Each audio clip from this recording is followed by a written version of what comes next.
norte de Europa. Ataques vikingos.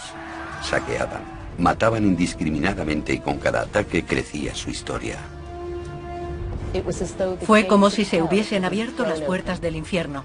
Sus líderes fueron considerados legendarios incluso en su época. Ivar el Deshuesado, Eric el Rojo, Harold Tez Oscura. Hombres que se hicieron famosos por su ferocidad. Nuestros investigadores se disponen a descubrir el mundo en el que vivían. Y crearán la imagen de una cultura manchada de sangre y aún así muy sofisticada. Reconstruirán la fortaleza en ruinas de Harold Tez Oscura, el primer rey de todos los vikingos. Encontrarán restos ocultos de la ciudad de un señor de la guerra enterrados bajo las calles. Y examinarán la tecnología que diferenciaba a los vikingos de los demás. Con estos barcos, los vikingos fueron capaces de redibujar el mapa de Europa. Barcos como este llevaron a exploradores vikingos como Eric el Rojo y Leif Erikson más allá de lo que había ido nadie. Mediante las últimas investigaciones y tecnología gráfica, reconstruiremos una civilización extraordinaria. Y recuperaremos el mundo perdido de los vikingos.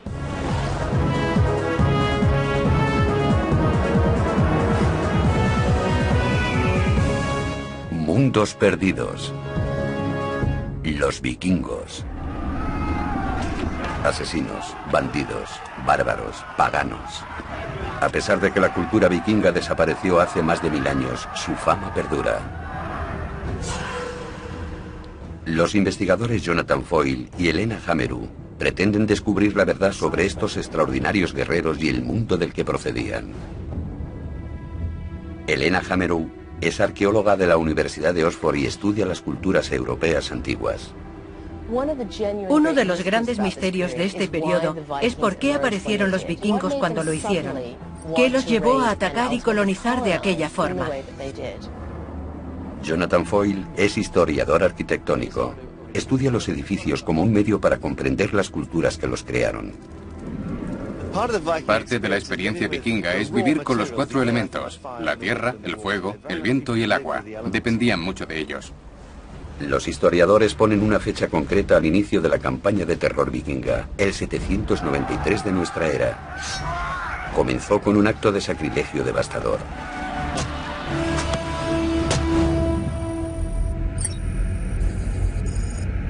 Jonathan ha viajado hasta Lindisfarne, en la costa noreste de Inglaterra. Aquí se alzaba un monasterio que en su época fue uno de los más sagrados y conocidos de la cristiandad.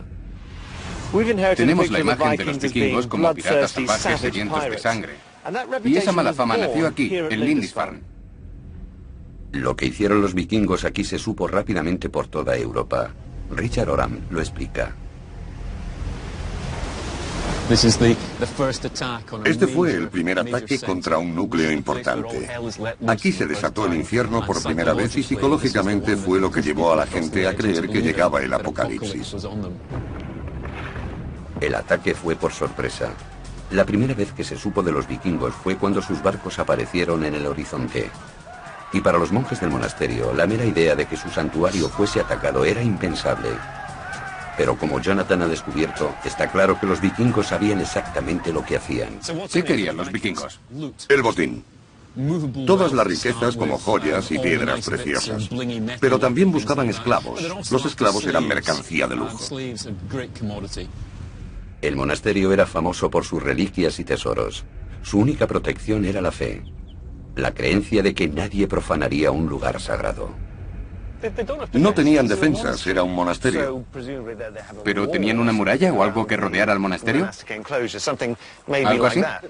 Sí, tenían un muro que rodeaba el monasterio y que diferenciaba el espacio sagrado del interior del mundo exterior. Pero era simplemente una línea de demarcación. Subiendo al punto más alto de la isla, Jonathan y Richard intentan crear una imagen de la comunidad que los vikingos se propusieron destruir. ¿Qué vieron los vikingos cuando llegaron hace más de 1000 años? Nada parecido a esto. No había ninguno de los edificios en piedra que ahora vemos. Esto era una comunidad monástica.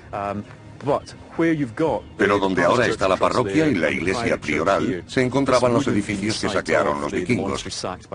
Solo que en vez de ser de piedra, eran de madera. Este es el aspecto que debían tener las construcciones de Lindisfarne aquel día del 793. A pesar de ser un modelo de sencillez cristiana, estos modestos edificios albergaban un gran tesoro, convirtiéndolos en el blanco perfecto para los vikingos.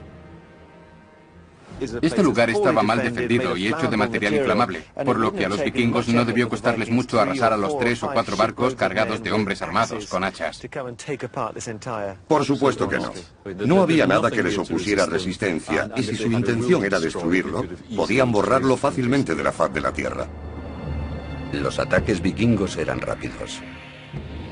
Se aproximaban a gran velocidad, atacaban, mataban, saqueaban y quemaban. Lindisfarne fue incendiado y así nació el modelo de ataque vikingo. El monje Alcuino, que se encontraba en la corte del emperador, en Europa, escribe cartas de condolencia. Llega a sus oídos el terrible suceso ocurrido aquí y lo describe en sus escritos, quedando registrado para la posteridad como el gran suceso. ¿Y qué pensaban de esos extranjeros rubios que les causaban tantos problemas? Debían estar aterrorizados. Los consideraban las hordas del anticristo. Se trataba de una fuerza pagana que asesinaba a hombres de Dios. Eran bárbaros, despiadados y estaban sedientos de sangre. El ataque de Lindisfarne fue el primero de muchos. Pero, ¿de dónde procedían los vikingos? ¿A dónde regresaban con sus botines? La arqueóloga Helena Hammerud se encuentra en la capital de Suecia, Estocolmo, tras la pista de las reliquias cristianas robadas de Lindisfarne y otros lugares. Quiere conocer la tierra natal de los vikingos y la cultura que produjo tal ferocidad. En el Museo Nacional se reúne con el director Ken Anderson para ver los botines con sus propios ojos. Aquí tenemos muchos objetos, algunos son árabes, otros del oeste de Europa. ¿Cómo llegaron a Suecia? Tenemos objetos singulares que proceden de contextos muy especiales, como iglesias o monasterios, lo que nos lleva a pensar que fueron robados. Este objeto es único y probablemente sea el resultado de un saqueo. Se parece sospechosamente a la punta de un báculo episcopal. Sí, lo es. Así que debemos suponer que un pobre obispo irlandés fue atacado y despojado de su báculo. Sí, como una especie de souvenir. Este símbolo sagrado de autoridad episcopal contrasta con muchos de los otros descubrimientos. Entre las posesiones más preciadas del museo se encuentran numerosas espadas. La más prestigiosa es la hoja de una espada larga que podía valer hasta 16 vacas lecheras. Un guerrero con espada era un hombre de gran estatus. En los almacenes del museo, Ken muestra a Helena unos restos arqueológicos mucho más desconcertantes, pruebas de sacrificios de animales y también humanos. Esto es parte de un cráneo y de esqueletos de una tumba con 3 cuerpos, 2 de ellos decapitados. Debió tratarse de un sacrificio humano. ¿Cómo sabemos que fueron sacrificados? Por los huesos. ¿Hay marcas de corte en las vértebras? Dios mío, el sacrificio humano debía ser una práctica bastante impactante para los cristianos antiguos. Esto sugiere un punto de vista y una ideología muy diferentes. ¿Por qué se hacían? ¿Era una forma de castigo? No lo creo. Era la mayor ofrenda que se podía hacer a los dioses. Así que si querían ofrecer algo mejor que un caballo o una vaca, sacrificaban a un esclavo, por ejemplo. Sí. Los sacrificios humanos formaban parte del entierro de un jefe o un gran guerrero. Y son esas pistas las que pueden ayudar a nuestros investigadores a completar su imagen del mundo vikingo. Nuestros investigadores han viajado a Lindisfarne, donde nació la fama de asesinos sanguinarios de los vikingos. Han visto el botín robado de las iglesias cristianas de Europa. Ahora, Jonathan Foyle está en el extremo norte de Dinamarca, desvelando los secretos de una impresionante tumba vikinga. Ha ido al yacimiento de Lindholm Hall. A finales del siglo XIX, los arqueólogos retiraron 4 metros de arena para encontrar unas tumbas extraordinariamente bien conservadas. El experto local, Lars Christian Norback, es su guía. Lars, este sitio es impresionante. En la cima de una colina, donde a cualquiera le gustaría ser enterrado. La gente de aquí es de un pueblo corriente. Sus cuerpos se han conservado gracias a las dunas de arena que llegan a medir hasta 4 metros de altura. ¿El doble de mi altura en arena? Sí, encima de las tumbas. Lo que Jonathan encuentra más intrigante del lugar es la extraña disposición de las piedras. Círculos, triángulos e incluso en forma de barcos.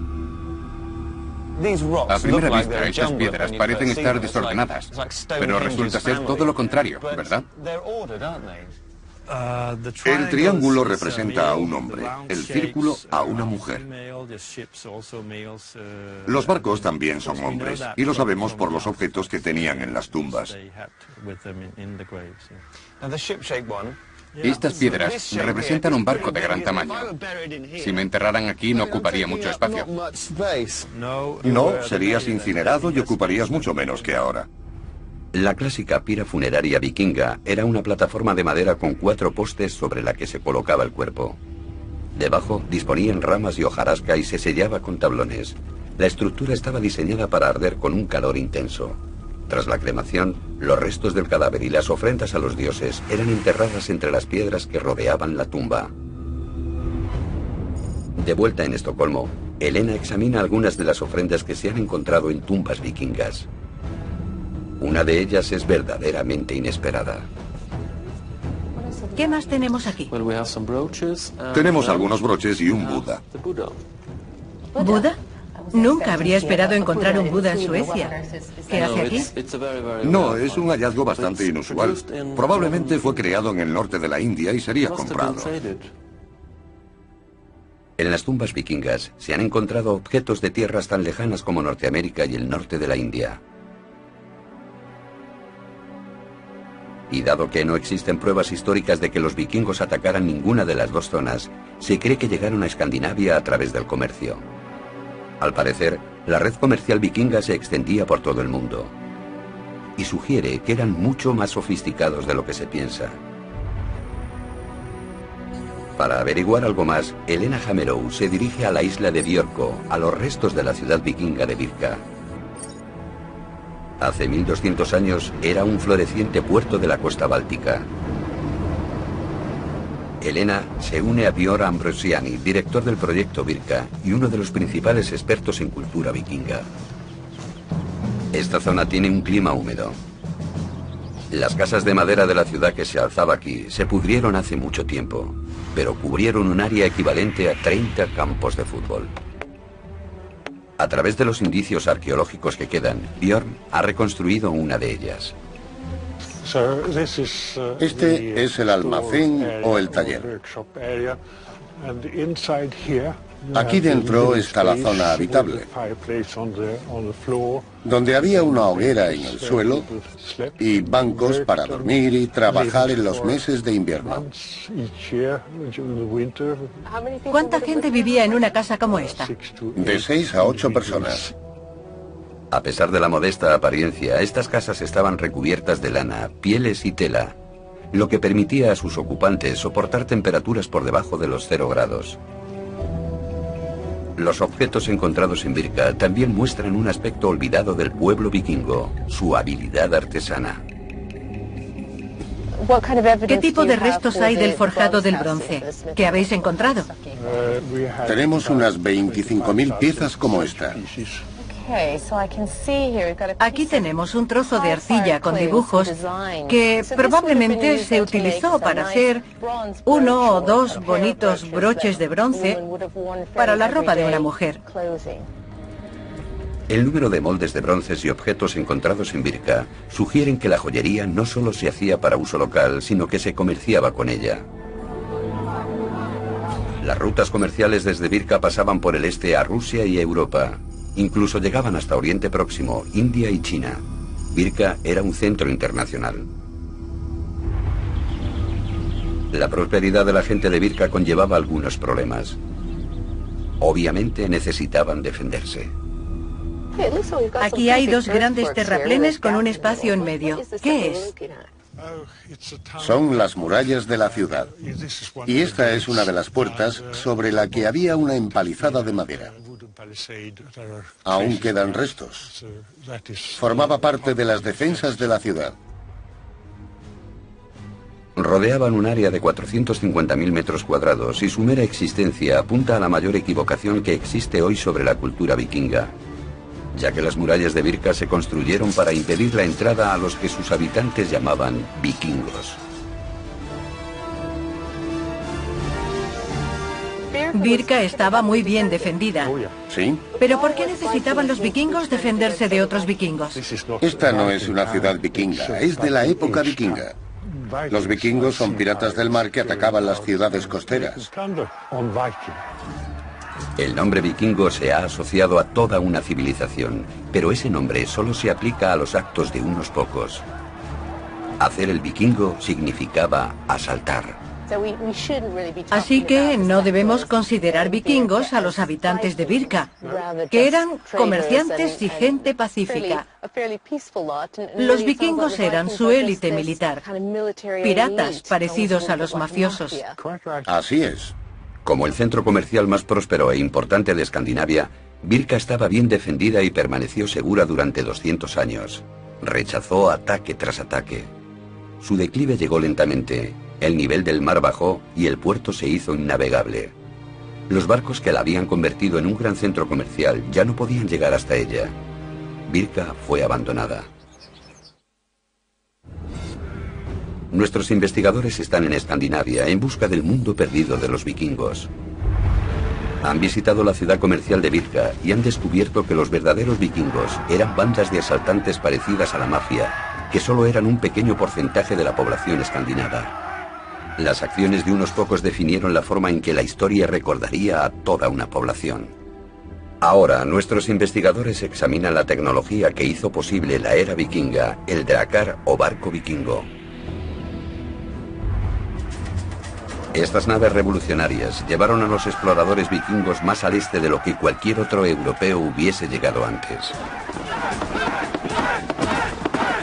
Cerca de su tierra, eran armas de muerte y destrucción.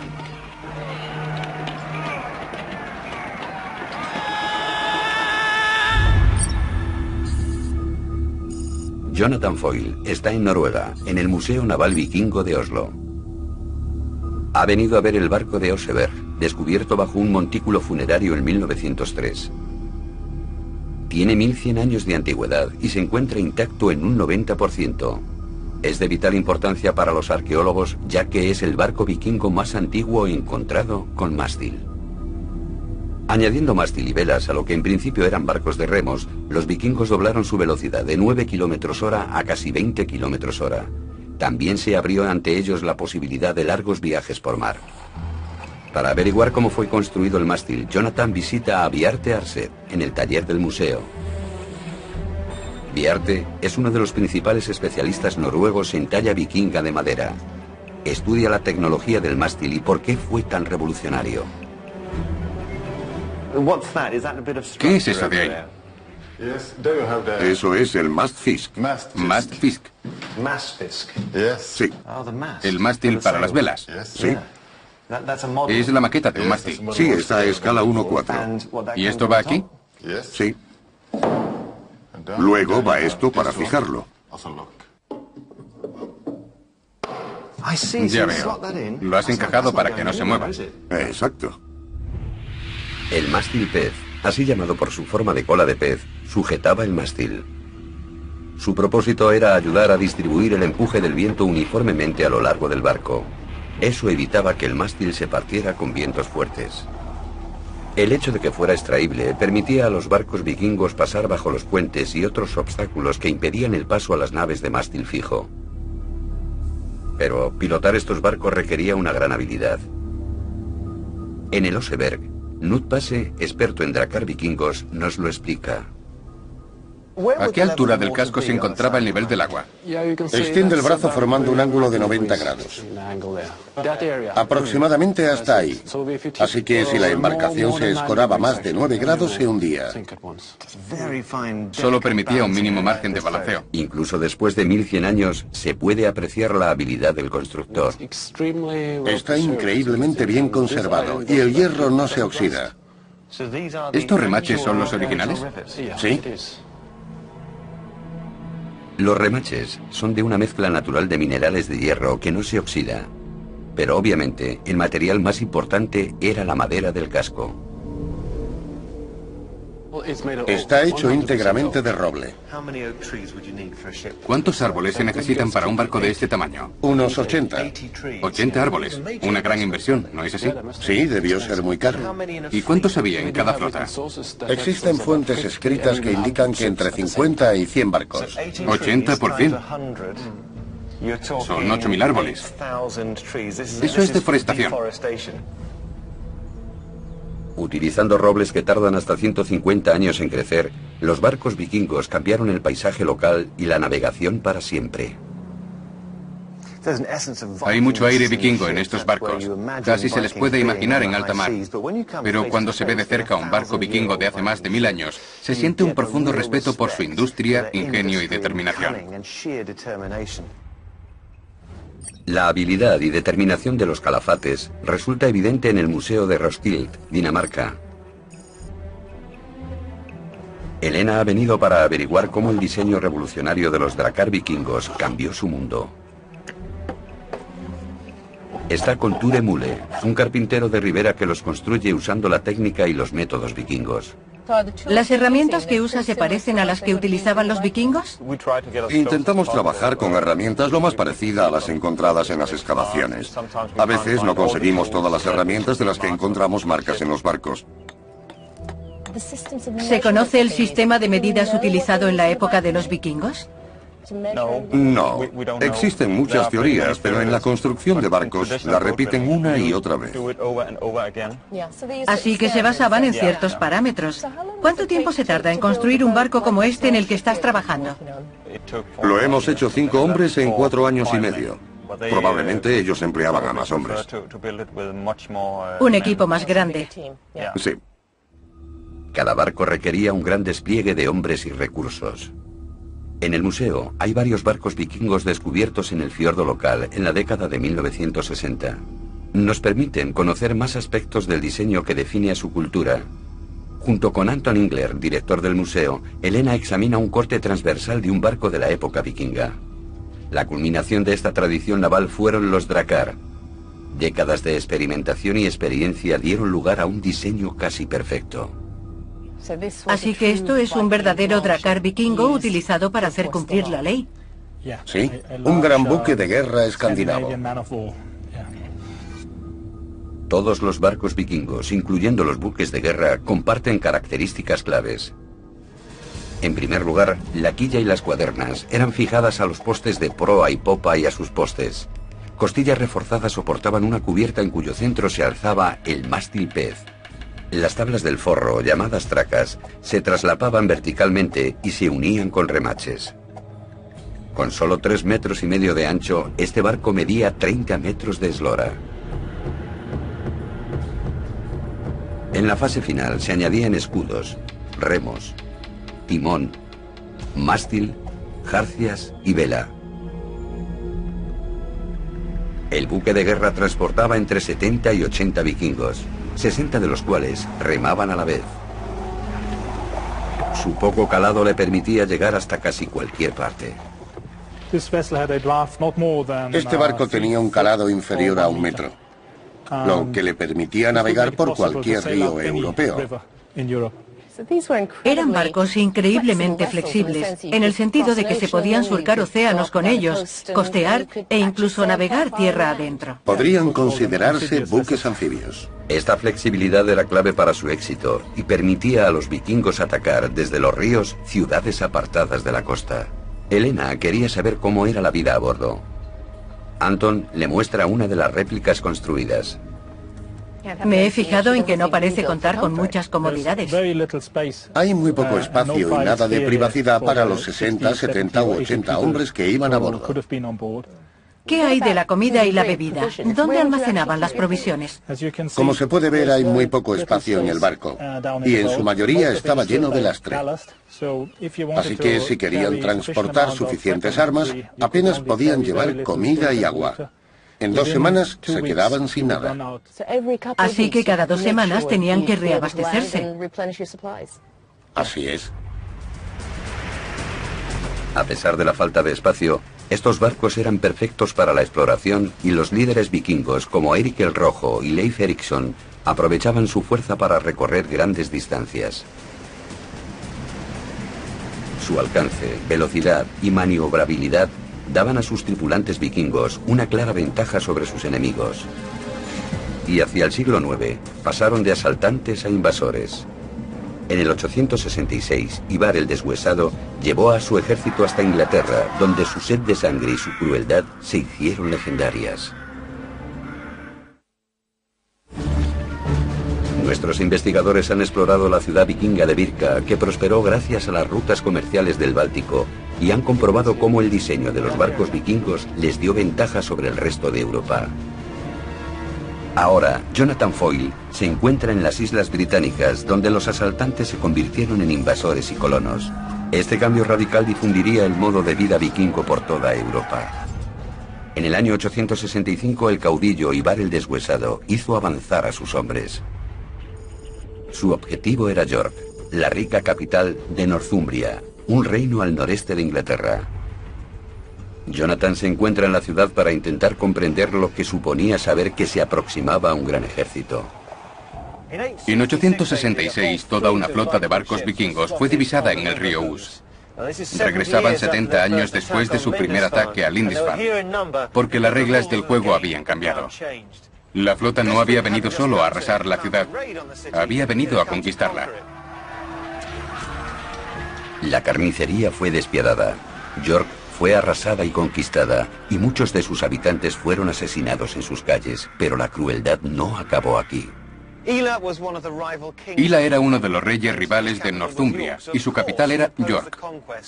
Por supuesto, se opuso a la conquista de Ivar el Deshuesado, y se cree que fue torturado mediante un método que consistía en abrir la caja torácica para extraer sus órganos y exponer sus costillas como si fueran las sangrientas alas de un águila. ¿Qué tipo de mensaje transmitía ese acto a la gente de York? Que era mejor no oponerse a los vikingos. Ivar llamó a su nueva conquista Jorvik. Situada en la confluencia de dos ríos y con acceso a las rutas comerciales de las Islas Británicas y Europa, los vikingos consideraron York un gran premio y dejaron su huella aquí. Jonathan quiere explorar los restos vikingos que sobreviven en la ciudad moderna. La York moderna conserva muchos de los nombres que los vikingos dieron a sus calles hace 1000 años. Está Nessgate, la calle del Cabo, que hace referencia a la geografía de la ciudad en aquella época. Micklegate, la calle grande, que resalta el tamaño de las vías que tenían. Coppergate, el lugar donde se hacían las copas. Así que desde su geografía a su industria, la York vikinga sigue viva en la ciudad actual. Fue bajo la actual calle de Coppergate donde los arqueólogos hicieron un descubrimiento extraordinario. Sorprendentemente conservado en el húmedo suelo, descubrieron los restos de 8 casas de la era vikinga que datan del siglo X. Jonathan se encuentra en el centro Jorvik, construido alrededor de dichos restos. Aquí, el arqueólogo Richard Hall explica su importancia. Richard, de repente pasáis de no contar con ninguna casa vikinga a 8 de golpe.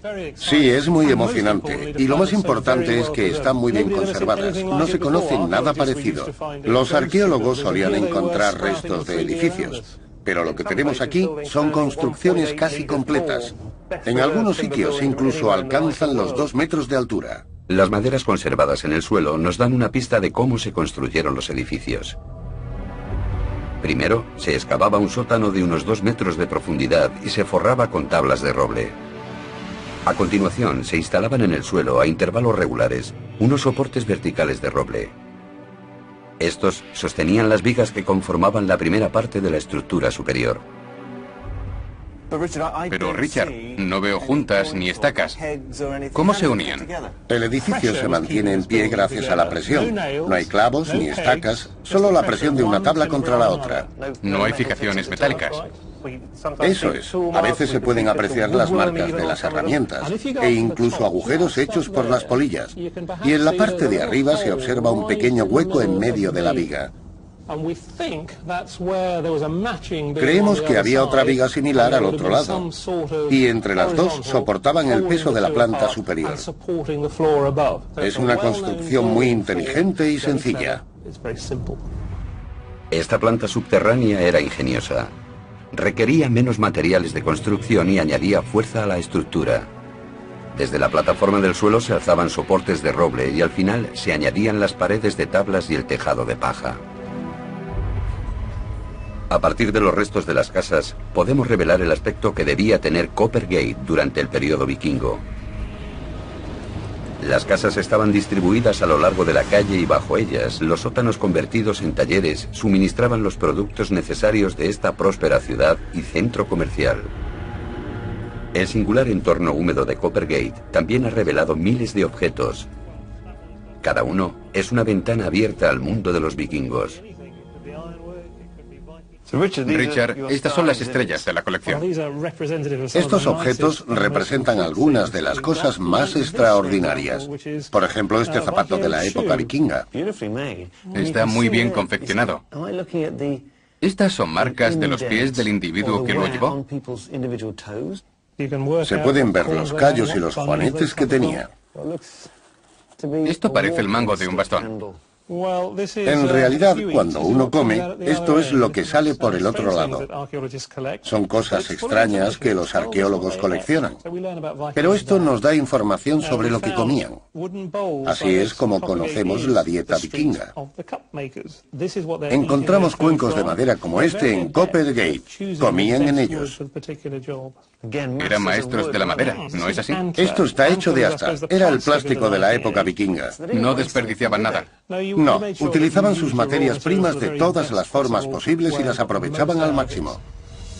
Jonathan ha visitado tierras escandinavas para crear una imagen del mundo perdido de los vikingos. Pero ahora, en York, por fin ha encontrado a uno de sus habitantes. Richard, por fin me encuentro con un vikingo cara a cara. Este era un habitante de Jorvik, que vivió hace 1000 años.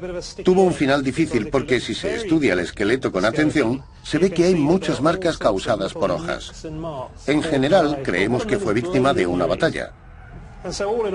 York fue una ciudad atacada por muchos aspirantes a gobernantes, y su gente tenía que luchar a menudo para preservar su independencia. En York se ha descubierto una gran cantidad de esqueletos con claros signos de heridas de guerra. Casi siempre, las culpables eran las hachas. Bajo ocupación vikinga, Jorvik se convirtió en un puerto muy transitado de gran importancia para el comercio internacional y un peldaño en el camino de la conquista. A su muerte en el 873, Ivar era rey de los hombres del norte de toda Irlanda y Bretaña y gobernaba grandes extensiones de terreno. Pero a medida que las conquistas vikingas redibujaban el mapa de Europa, en su tierra natal, una gran revuelta cambiaba la imagen de la sociedad vikinga. Nuestros investigadores han explorado las tierras vikingas y han descubierto una gran red comercial por toda Europa y más allá. Han encontrado pruebas de su extraordinaria habilidad en la construcción de barcos y la navegación. Ahora se encuentran en el corazón de Dinamarca. En Roskilde, Helena sigue la pista a Harold Tezoscura, un caudillo vikingo del siglo X que unió Dinamarca y se convirtió en rey de Noruega.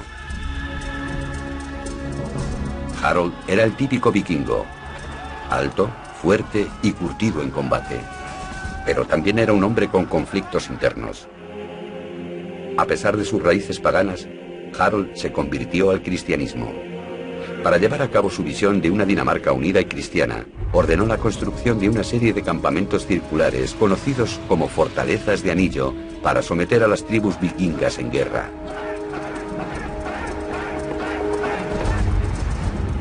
Construidos con precisión geométrica, los arqueólogos ya han identificado 4 de estos lugares. Helena ha visitado uno de ellos en Trelleborg para intentar averiguar cómo fueron construidos. Con ella se encuentra Mads Ternue, un experto en la construcción de estas fortalezas de anillo. La construcción se inició en 975. Todo esto formaba parte de una enorme movilización militar que tuvo lugar en Dinamarca. Así que, a pesar de que Harold nunca dijo por qué construyó estas fortalezas, nos da una idea de qué lo llevó a hacerlo. Exacto. ¿Vamos a echar un vistazo? Adelante. Suben a uno de los terraplenes para ver mejor todo el emplazamiento. Sobre los terraplenes había una valla de madera. Sí, en la parte superior del terraplén había un camino para rodear la fortaleza con facilidad. Y encima de las puertas había puentes, por lo que las tropas podían desplazarse rápidamente por todo el lugar en una batalla. Ahora podemos recrear el aspecto que debía tener esta impresionante fortificación vista desde el exterior. Rodeada por una empalizada de roble de casi 7 metros de altura, estaba protegida por guerreros de élite del rey. Se cree que aquí vivían entre 400 y 500 guerreros con sus familias. Así que acabó siendo no solo una base militar, sino una especie de sociedad. Las fortalezas de anillo servían como centros regionales de control, lugares en los que se recogían los impuestos y símbolos de poder de Harold.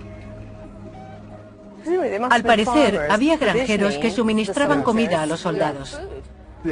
Se cree que el rey y sus hombres viajaban de un bastión a otro, y cuando se quedaban sin provisiones, se marchaban al siguiente. Así que el rey viajaba por sus tierras, literalmente agotando sus tributos. Exactamente. Construir estas fortalezas suponía un gran desgaste de recursos. Solo Trelleborg debió requerir cientos de trabajadores, unos 9.000 robles y más de 6 años de construcción. Supuso una gran cantidad de mano de obra. Debía haber al menos 1.000 personas trabajando aquí.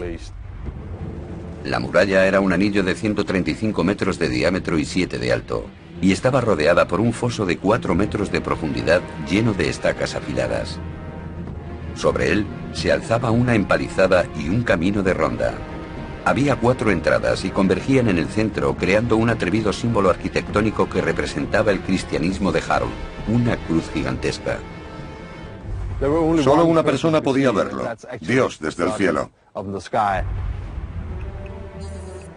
En la fortaleza gemela de Firkat, Jonathan Foyle investiga lo que suponía vivir en uno de estos grandes emplazamientos. Me encuentro en la fortaleza de anillo de Firkat, idéntica a la de Trelleborg. Tiene el mismo terraplén circular con entradas en los 4 puntos cardinales. Es como si lo hubieran hecho con un cortapastas gigantesco. Jonathan intenta descubrir qué pueden decirnos estas construcciones y los objetos encontrados en ellas sobre el mundo perdido de Harold. Con él se encuentra la experta en vikingos, Else Rosedal. ¿Habéis podido deducir a partir de los objetos la dimensión humana de estos edificios y cómo se utilizaban? La uniformidad del diseño sugiere que su uso era puramente militar. Pero a través de la distribución de los objetos encontrados, sabemos que, a pesar de que todas las casas tenían la misma disposición, sus funciones eran muy distintas. Hay unas extrañas estructuras que aparecían en una situación política muy concreta, y no existe nada parecido en todo el mundo.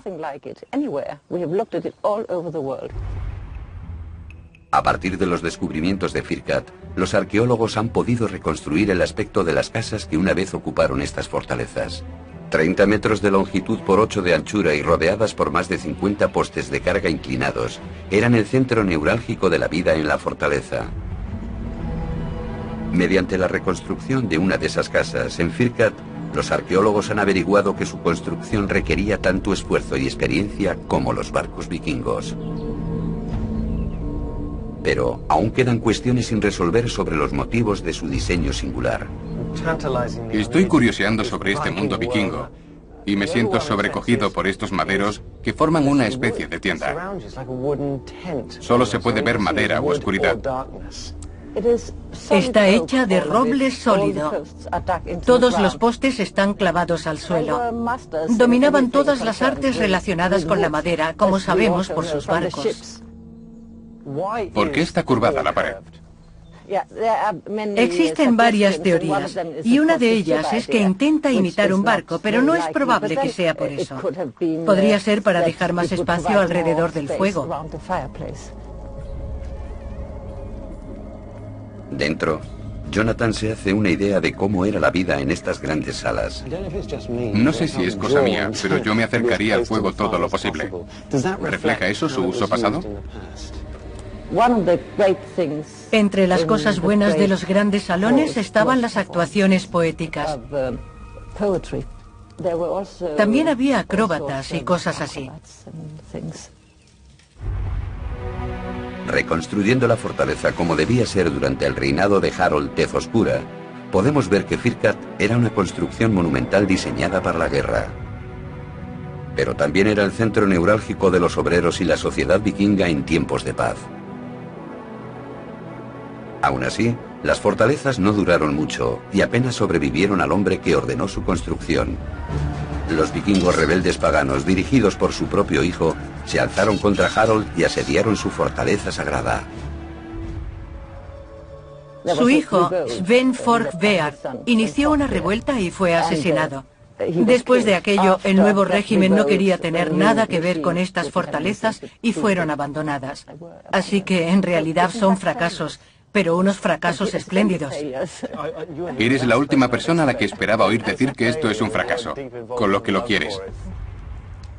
Los descubrimientos de Jonathan en Firkat revelan no solo una imagen de la vida dentro de estas fortificaciones, sino también del mundo vikingo a medida que pasó de las tribus paganas a los reinos cristianos.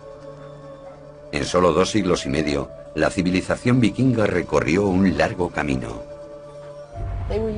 Tuvieron un gran éxito, primero atacando y luego colonizando el norte del Atlántico.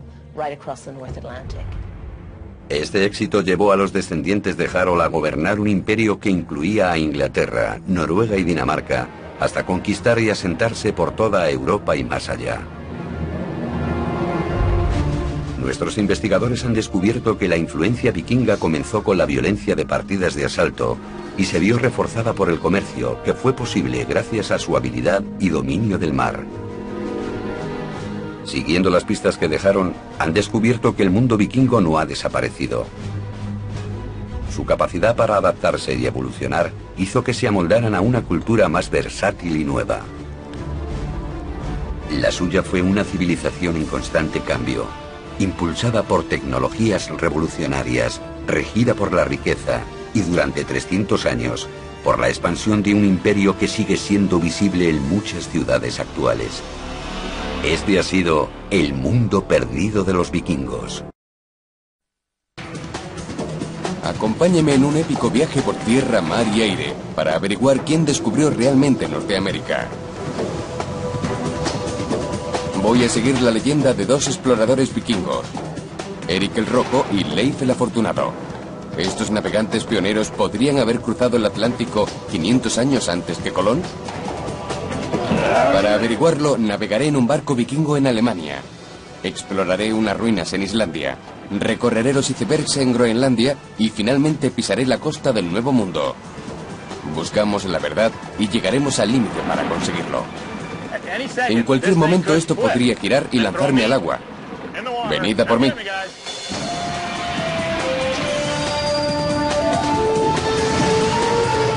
Buscando la verdad. Los vikingos. El viaje a América. Soy Josh Bernstein. Según las sagas vikingas, Eric el Rojo y su hijo Leif el Afortunado tardaron casi una vida en cruzar el Atlántico. Yo no tengo tanto tiempo, pero mi objetivo es seguir su rastro y descubrir cómo fue su épico viaje. Los irlandeses, los escoceses e incluso los chinos afirman haber descubierto América los primeros, pero la historia de los vikingos es la más convincente. Las sagas islandesas cuentan las aventuras de exploradores vikingos que en su intento de explotar nuevas tierras viajaron al oeste desde sus hogares en Escandinavia. Islandia fue colonizada en el 860 de nuestra era. 100 años después, la mayor parte de sus tierras ya estaban habitadas. Desplazándose incluso más al oeste, descubrieron y colonizaron una enorme isla helada a la que llamaron Groenlandia. En este punto es en el que las leyendas vikingas hacen una extraordinaria afirmación. Un navegante vikingo llamado Leif el Afortunado se adentró en las traicioneras aguas del Atlántico Norte y llegó al continente americano 500 años antes que Colón. ¿Podría ser cierta esta leyenda? Para averiguarlo he venido al antiguo puerto vikingo de Roskilde, en Dinamarca. donde se conserva y exhibe la mayor colección del mundo de auténticos barcos vikingos. Lo que intento descubrir es si los vikingos tenían naves capaces de surcar el mar abierto. El arqueólogo marino Anton Englert va a mostrarme la colección. ¿Este es un barco auténtico? Así es. ¿Dónde lo conseguisteis? Se extrajo a unos 20 kilómetros al norte de aquí, en el fiordo de Roskilde. Es increíble. ¿Tienes idea de cuándo se construyeron? Este en concreto hacia el 1030. Y los otros barcos son del mismo periodo. A lo largo de 21 años hemos reproducido los 5 barcos. Navegando ahí afuera está la reconstrucción de este original. Estas réplicas no dejan lugar a conjeturas. Estos barcos se hundieron y el barro del fondo del fiordo los protegió del oxígeno que habría destruido poco a poco la madera. Estos barcos estaban tan bien conservados que permitieron la construcción de réplicas exactas que ahora navegan. Voy a encontrarme con Gunnar Egersson, capitán de uno de ellos. Él puede mostrarme cómo los vikingos construían barcos capaces de cruzar el océano Atlántico. Encantado. Igualmente. Eran capaces de alcanzar a remo una velocidad de 8 nudos. La proa creaba burbujas de aire que reducían la resistencia en torno a la línea de flotación. Casi surfeaban. Gunnar me enseña que este barco fue diseñado para flexionar con las olas. Pero esta nave larga, similar a las que aterrorizaban las costas del norte de Europa, se habría hecho pedazos si hubieran intentado cruzar el Atlántico con ella. Por eso los vikingos diseñaron barcos muy diferentes para los viajes largos, como este. ¿Ese es el tipo del que hablabas? Sí, este es. ¿Cómo se comporta en el mar comparado con el otro? ¿Por qué no lo averiguas? Vamos a navegar en él. Gunnar está acostumbrado a navegar en barcos vikingos. En 2000 construyó esta réplica. Exactamente 1000 años después del viaje de Leif el Afortunado, según la leyenda vikinga, Gunnar viajó con su barco desde Islandia hasta Norteamérica. Su singladura de 4000 kilómetros demostró que los barcos vikingos podían cruzar el Atlántico. Este, de pino noruego, es tan auténtico como el que construyó Gunnar. Su vela se hizo empleando la misma técnica que los vikingos.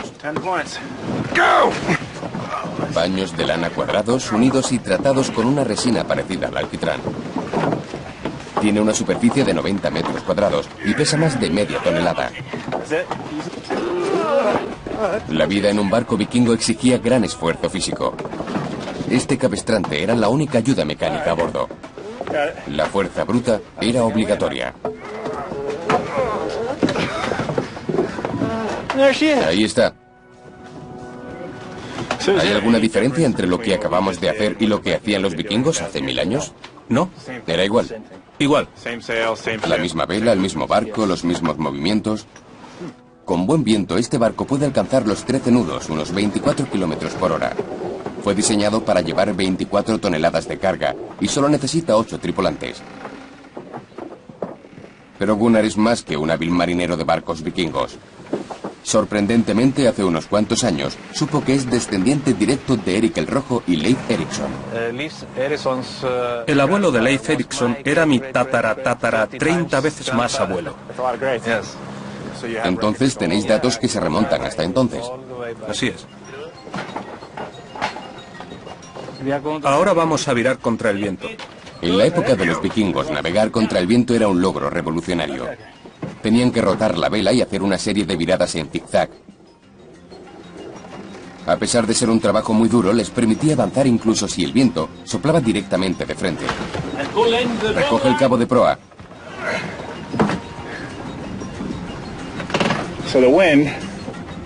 ¿El viento viene de este lado? Sí, y tenemos que cazarlo. Una de las mejores cosas de los barcos vikingos es que podían navegar contra el viento. Sí, y eran los únicos capaces de hacerlo. Por eso eran los únicos que cruzaban los mares en aquella época.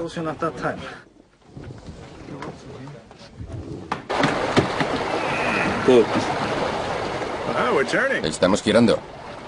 27 toneladas moviéndose, virando. Estamos dando la vuelta a 27 toneladas. Me gusta lo que se siente. Los barcos vikingos eran aptos para surcar el océano. Aún así, hacía falta mucho más que valor para dejar el hogar y partir hacia lo desconocido. Debían estar muy motivados. Los barcos ofrecían muy poca protección ante el durísimo clima atlántico. ¿Qué tenía aquella cultura que los impulsaba a esos viajes para explorar nuevas tierras? Puede que se sintieran algo agobiados en Noruega por los elevados impuestos o por la gran población. Todo el mundo quería trasladarse a Islandia. Durante 60 años, unas 30.000 personas llegaron allí en barcos vikingos. ¿30.000 en barcos como este?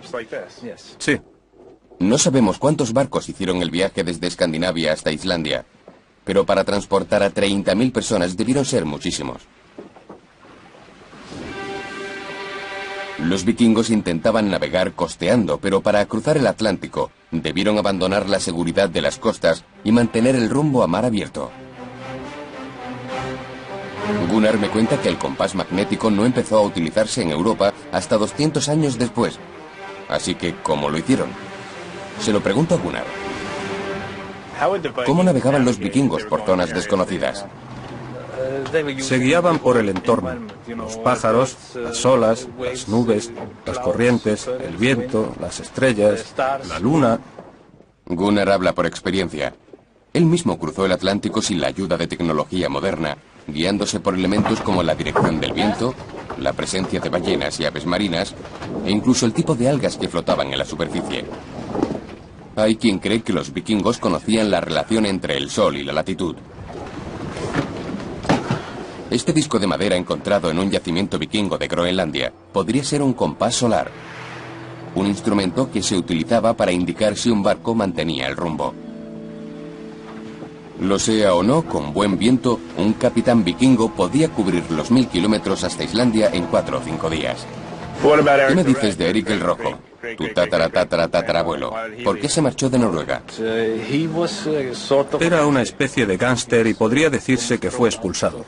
Tuvo que irse. ¿Un gángster? Parece que Erik el Rojo no tuvo más remedio que marcharse. Entonces, si quiero seguir sus pasos, tendré que viajar a Islandia. Sí, a Islandia. De acuerdo, lo haré. Creo que por fin le he cogido el truco a esto. No deberíamos tardar mucho. El año 960, Erik el Rojo se adentró en el Atlántico Norte con dirección a Islandia. Y allí vamos ahora para encontrar su casa, en el noroeste de la isla.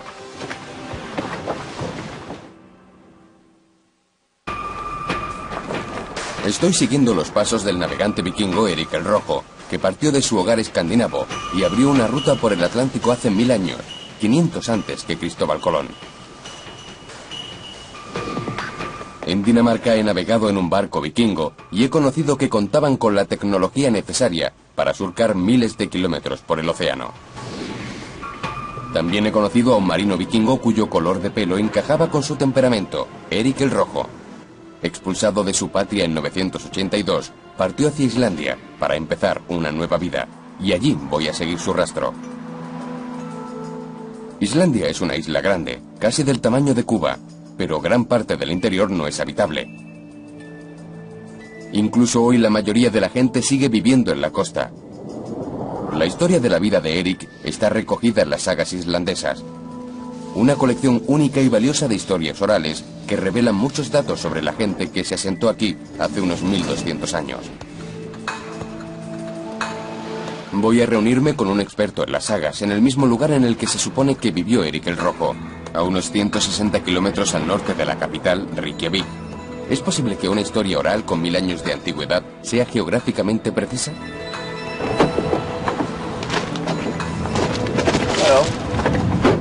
Según mi mapa, esta es la granja donde vivió Erik el Rojo. Qué emocionante.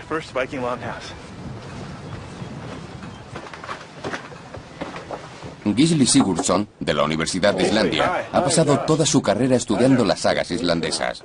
Es muy grande. Bienvenido al hogar de Erik el Rojo. Gracias. ¿Puedo curiosear? Por favor. ¿Todo lo que está colgado son herramientas de la época vikinga? Estas habitaciones no son solo para vivir, también para trabajar.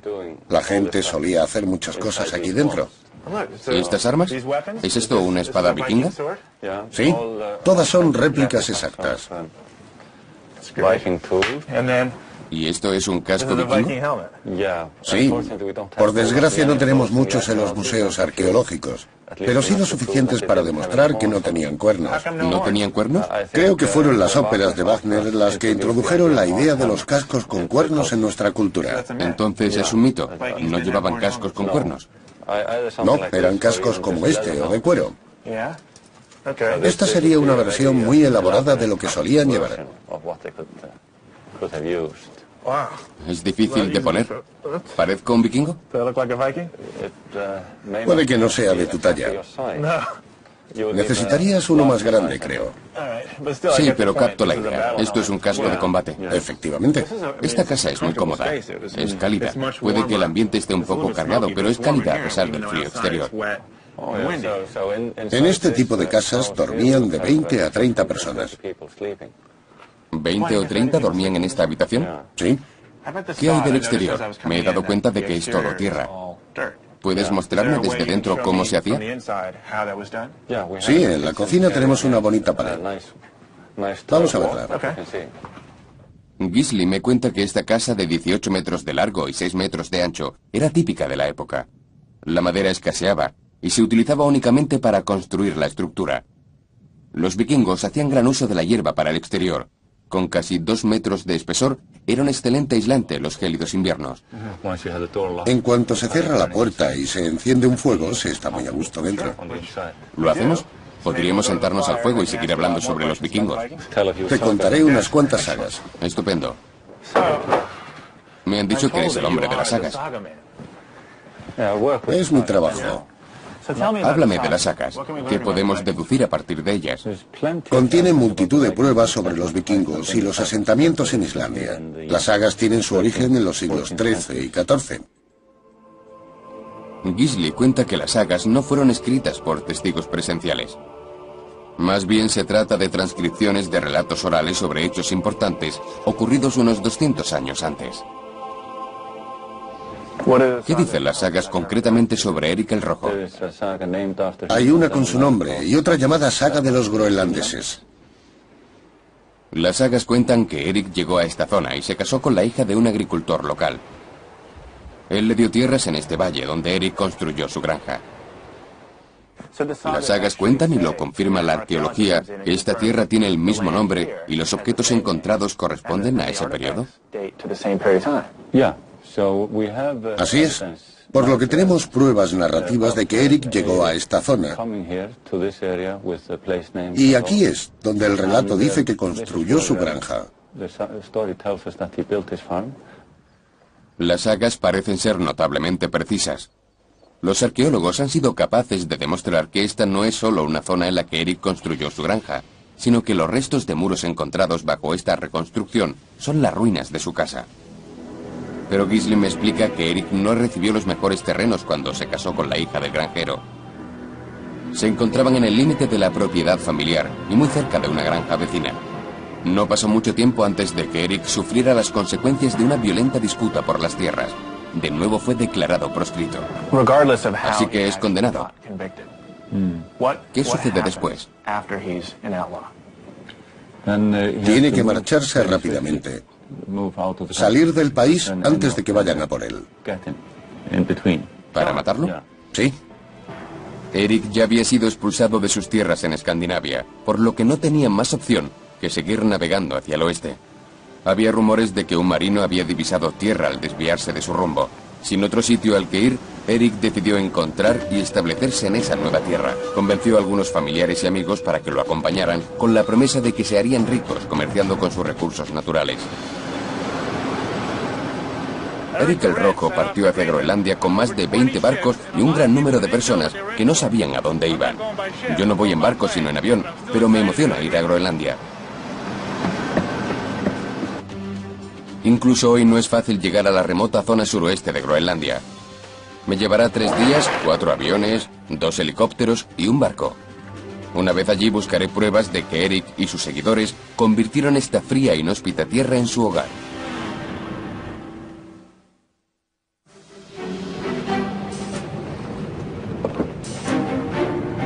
Estoy siguiendo los pasos de Eric el Rojo. Un hombre que parecía tener cierta tendencia a que lo echaran de todas partes.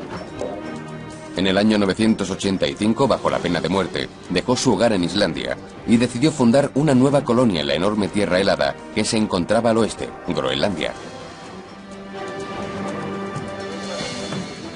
Hoy, incluso en avión, es bastante complicado llegar al sur de Groenlandia. El primer paso es un vuelo de 3 horas a Kulusuk, en la costa este.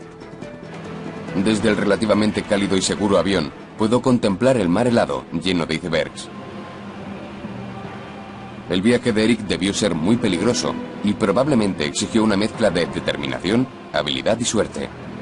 Solo 14 de los 25 barcos que partieron consiguieron llegar a su destino. El resto regresaron o se perdieron en el mar. A medida que nos acercamos a Groenlandia me siento muy emocionado. Es uno de esos lugares que uno piensa que nunca visitará.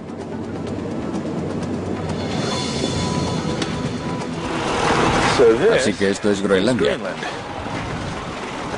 Yo creo que más bien la hubiera llamado Rocalandia o Nievelandia. No sé por qué escogieron un nombre que significa tierra verde. Creo que Eric el Rojo era bastante creativo.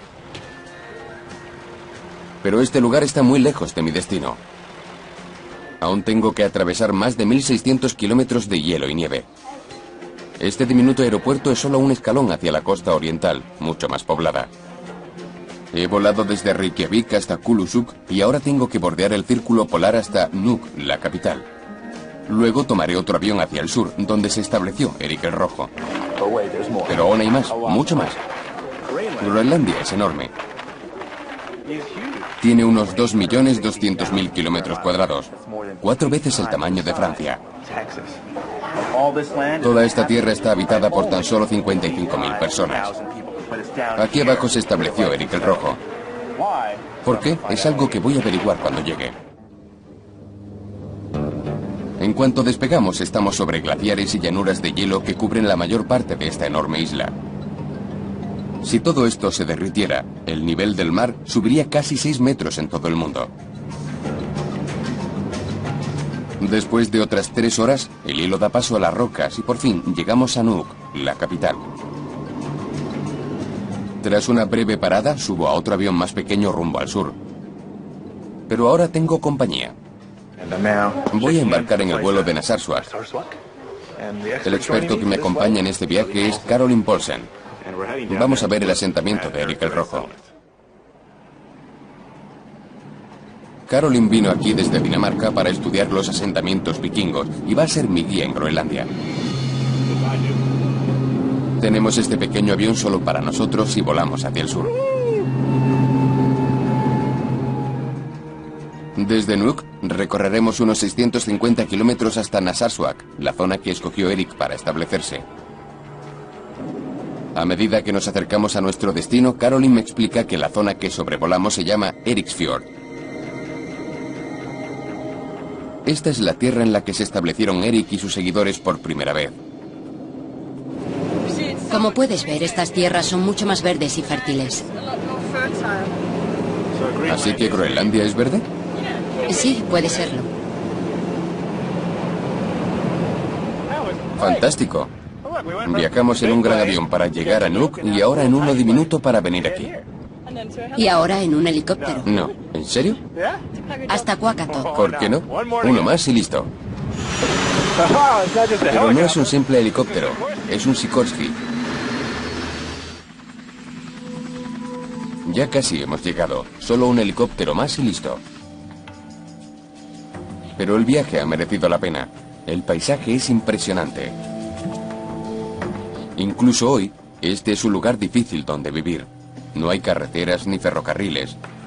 La única forma de ir de un asentamiento a otro es volando.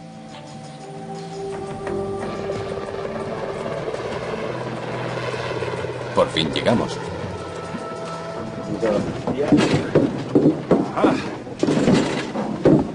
Desde Reykjavik a Qaqatok. 4 aviones y 2 helicópteros. Y aquí estamos. Tras 12 horas de viaje desde Islandia, llegamos a la zona que los colonos vikingos llamaron hogar. Pero las pruebas mejor conservadas aún se encuentran a un paseo en barco y otro a pie. Buenos días. Hemos pasado una buena noche en Quakatok. Quakatok. Y ahora nos ponemos en marcha para ver los asentamientos de la zona. Que se encuentran por allí, en el fondo del fiordo. Están por allí, pero nosotros vamos por aquí para ver eso. Mi primer iceberg. Es genial. Ver por primera vez un iceberg es una experiencia impresionante. Hay que ver la belleza del hielo azul para creerlo. Tras el pequeño desvío seguimos nuestro camino. Walsey, el lugar al que nos dirigimos, está a 2 días a pie del pueblo más cercano, así que esta noche tendremos que acampar. Parte del camino lo hacemos en barco, pero aún nos queda una larga caminata por delante.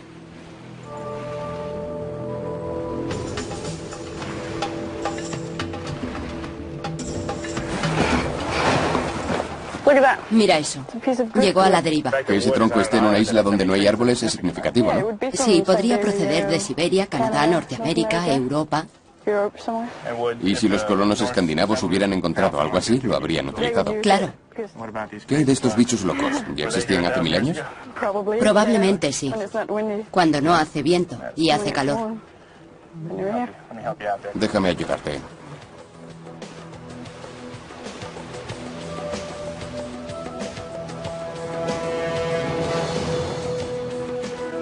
Caroline me cuenta que esta zona debía tener el mismo aspecto cuando llegaron los primeros colonos hace unos 1000 años.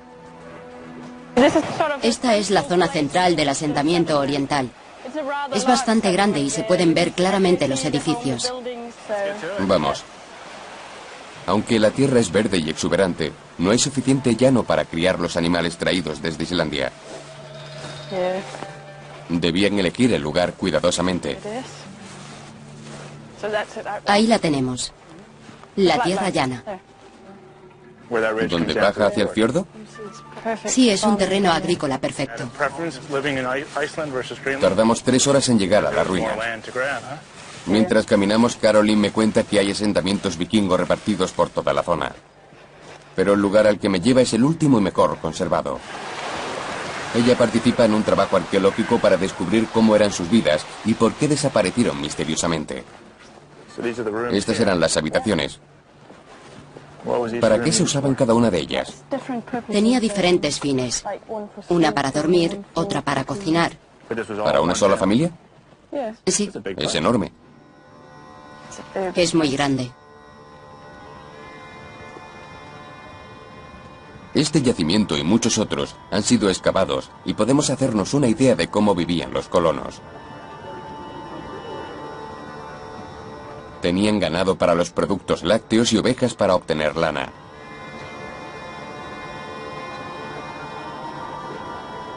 El pescado era la base de su dieta. En verano salían en expediciones de pesca hacia el norte. Caroline quería que viera este emplazamiento no solo porque está muy bien conservado, sino porque fue Eric el Rojo quien lo descubrió. Finalmente eligió vivir en otra parte y dio estas tierras a su primo. Esa sala indica que este lugar es importante.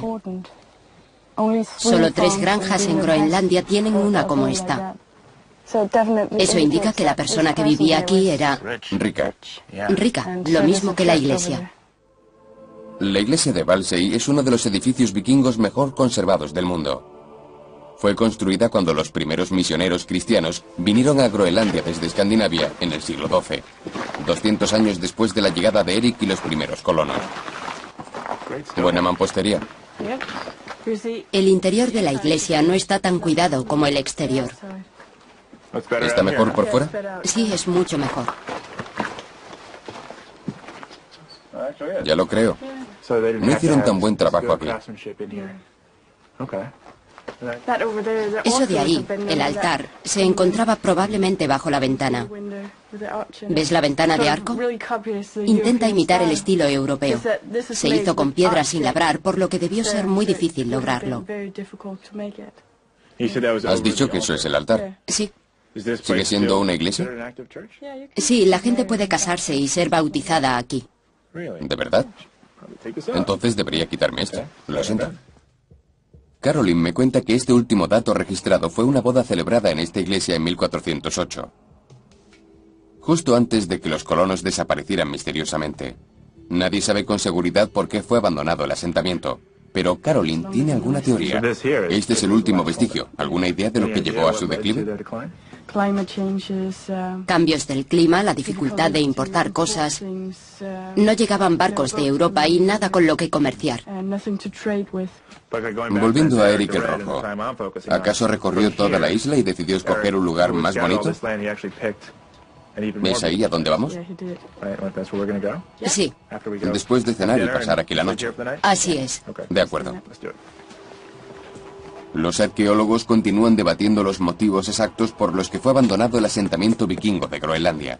Pero no cabe duda de dónde se estableció Eric 400 años antes.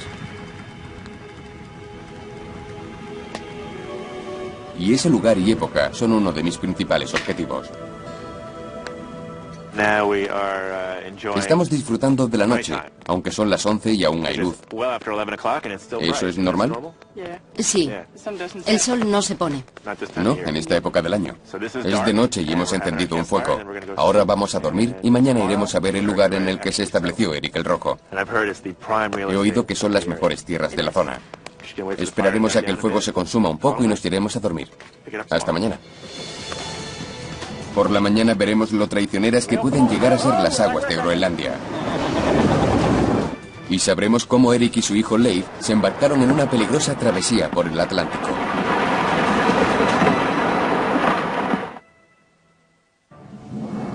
Me encuentro en una aventura a través del Atlántico siguiendo los pasos del más famoso explorador vikingo, Eric el Rojo. Hasta ahora he sabido cómo Eric atravesó el Atlántico desde Europa hasta Islandia. No tardó en ser expulsado de allí y se convirtió en la primera persona en explorar y establecerse en la enorme y helada Groenlandia. Ahora he recorrido todo el país y he visto la tierra que pisaron los primeros colonos, que es tan espléndida ahora como lo era entonces. También he visto cuánto se desarrollaron los asentamientos vikingos de Groenlandia. Los arqueólogos creen que llegaron a albergar una población de 2000 personas. Al principio el clima era lo bastante cálido para la agricultura, pero los expertos creen que el descenso progresivo de las temperaturas contribuyó a la desaparición de la colonia.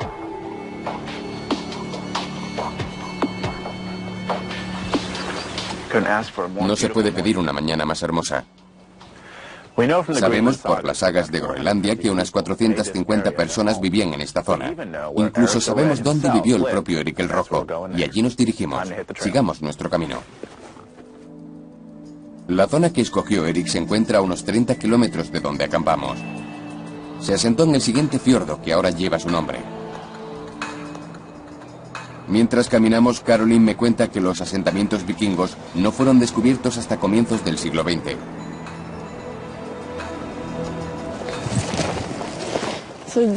Este es el fiordo de Eric. Esto es impresionante. Mira esos icebergs. Sí. A medida que los icebergs se adentran en el mar, se derriten y se rompen, las roturas explosivas pueden oírse por todo el fiordo. Esto es lo más increíble que he visto. La granja de Eric el Rojo se encuentra en el fondo del fiordo y aún tenemos que pasar cientos de icebergs. Este es uno de los lugares más bonitos que he visto jamás. Pero debemos recordar que para los primeros colonos este debió ser un lugar solitario e imponente. Incluso hoy día, en invierno, resulta duro sobrevivir. Una foca. Está tomando el sol. No la molestaré.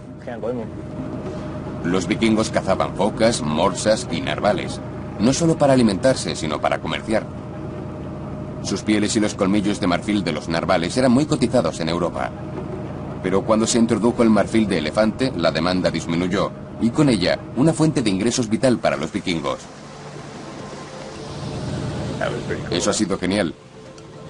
Hemos estado cerca, muy cerca. Puede que estos icebergs nos parezcan preciosos, pero para los 24 barcos que partieron con Eric, cruzar de Islandia a Groenlandia debió ser verdaderamente peligroso. Aún así, no puedo resistir la tentación de acercarme. Pido permiso al capitán para subir a uno de estos inestables bloques de hielo.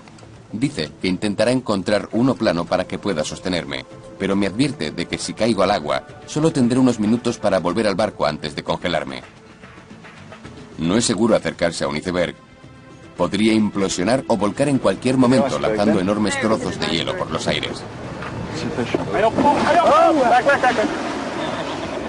Este es relativamente pequeño, pero una vez que lo toco, empiezo a dudar de si es una buena idea subir a él. Ahí voy.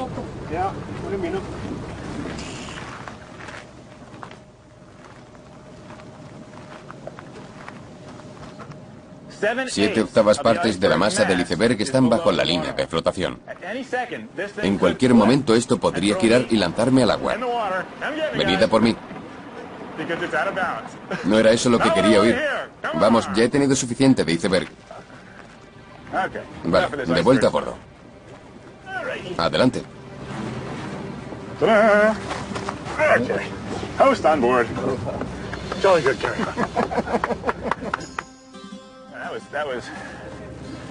Estás tan ocupado que ni siquiera puedes hablar. Es emocionante.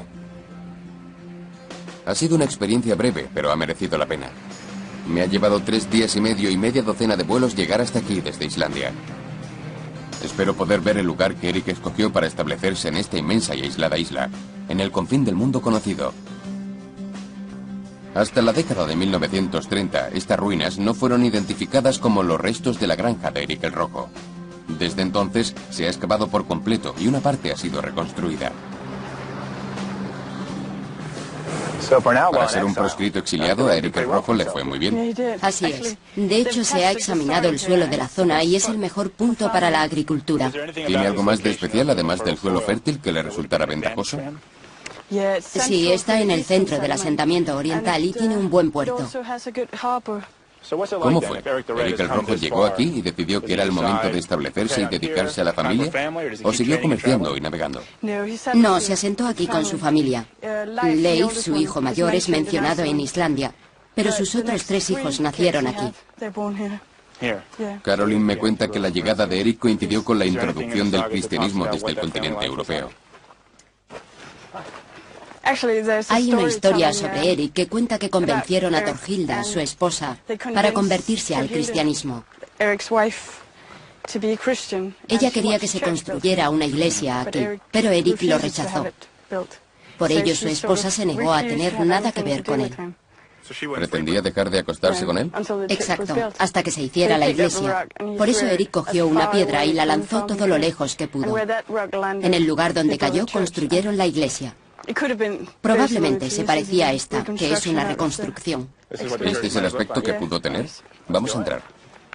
En la época en la que se levantó esta iglesia, los vikingos empezaron a cambiar en todas las tierras en las que se habían establecido. Muchos se convirtieron al cristianismo. Leif fue uno de los primeros conversos y encarnaba a los nuevos vikingos. Heredó el espíritu aventurero de su padre, pero rechazaba sus costumbres salvajes y supersticiosas. Según las sagas, Leif era un vikingo de oro. Lo describen como un tipo grande y fornido, considerado y temperamental en todo, además de muy respetado. Se convirtió en un marino experimentado, llevando mercantes hasta Islandia y Escandinavia desde el asentamiento de sus padres, aquí en Groenlandia. Empezaron a llamarlo Leif el Afortunado tras rescatar un barco naufragado y reclamar su cargamento. Supongo que este era el centro de la casa, y esto puede ser la mejor vista de Groenlandia. El viaje hasta el hogar de Erik y Leif en Groenlandia ha sido largo.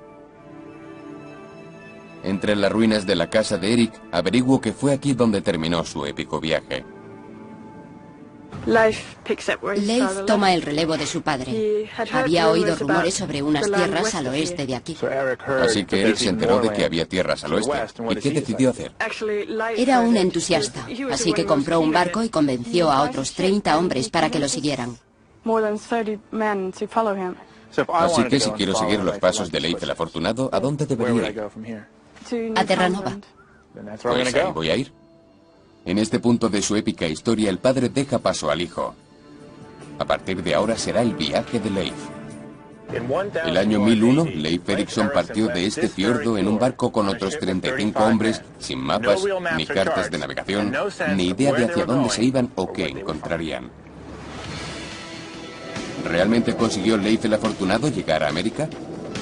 Voy a completar la travesía del Atlántico en busca de pruebas arqueológicas que demuestren que la épica saga de los exploradores vikingos no es un mito. He seguido a los vikingos a través del Atlántico. Intento descubrir la verdad sobre sus aventuras, como se cuentan en las sagas islandesas. He visto pruebas de que colonizaron Islandia y Groenlandia. Pero el relato más increíble cuenta que en el 1001, Leif el Afortunado emprendió un peligroso viaje a través del Atlántico Norte y descubrió Norteamérica 500 años antes que Cristóbal Colón. Nos acercamos al extremo norte de Terranova. Hay unos 1.600 kilómetros desde Groenlandia hasta aquí. Y este podría ser el final del rastro vikingo que vengo siguiendo. Hay quien dice que hace 1000 años, la expedición de Leif el Afortunado llegó por primera vez a estas costas, en lo que solo puedo imaginar como un momento de orgullo y emoción. La saga groenlandesa cuenta que Leif llegó a la isla de Baffin, a la que llamó Helluland.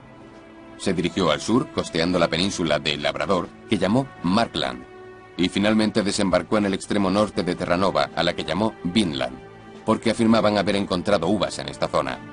Hasta ahora he encontrado pruebas de que los viajes descritos en las sagas islandesas son ciertos, pero las sagas orales no siempre son fiables como documentos objetivos. Hay muchas historias y leyendas de antiguos marineros que llegaron a América. Los escoceses, los irlandeses e incluso los chinos afirman haber llegado aquí los primeros, pero nunca se han encontrado pruebas arqueológicas de su presencia en el continente americano. ¿Es diferente el caso de los vikingos? Vamos a averiguarlo. En el extremo norte de Terranova hay un lugar llamado Lance o Meadows. Aquí se ha reconstruido un pequeño asentamiento de casas de hierba, en un yacimiento que siempre se había considerado perteneciente a los indios nativos. Del Wells es la conservadora del yacimiento. Las ruinas de Lance o Meadows fueron descubiertas por el Dr. Al Ingstad de Oslo, Noruega, buscando la Vinland de las sagas. Llegó preguntando por unas ruinas y los pescadores locales lo trajeron aquí, diciéndole que lo llevaban a un antiguo campamento indio situado en Blacktop Brook. ¿Este era el campamento indio? Esto era lo que gente de la zona creía los restos de un campamento indio. Pensaban que los nativos habían habitado esta zona, lo cual es cierto. Pero estas ruinas no tienen nada que ver con los nativos. Es interesante porque no me parece un campamento indio. Basándome en mi limitada experiencia, estos grandes muros son más parecidos a los que he visto en Islandia y Groenlandia que a los de los nativos americanos. Así es. Y eso fue lo que sospechó el Dr. Ingstad. Cuando los vio también le resultaron familiares. ¿Podemos visitarlos? Por supuesto. Dell me cuenta que este yacimiento fue descubierto en 1960 y posteriormente reconstruido. Es muy similar a los asentamientos escandinavos que he visto en Islandia y Groenlandia. Pero estoy aquí para buscar pruebas de que las sagas son ciertas.